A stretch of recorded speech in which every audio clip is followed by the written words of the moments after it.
Remove the rear view mirror housing. Take off this small cover and keep it aside. Open the glasses case. Unscrew the inner screws. Then remove the entire panel. Unplug the original car interface here. The original car's male end connects to the cable's female end. The Y cable male end in a similar way. Pass the tail line of the recorder through the gap.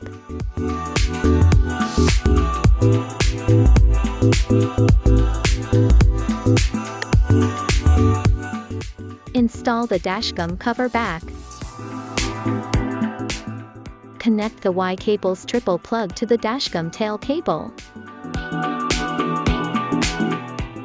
Install the original car glasses box panel back.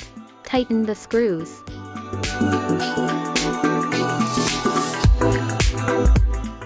Put the small cover we keep before to the dashcam shell.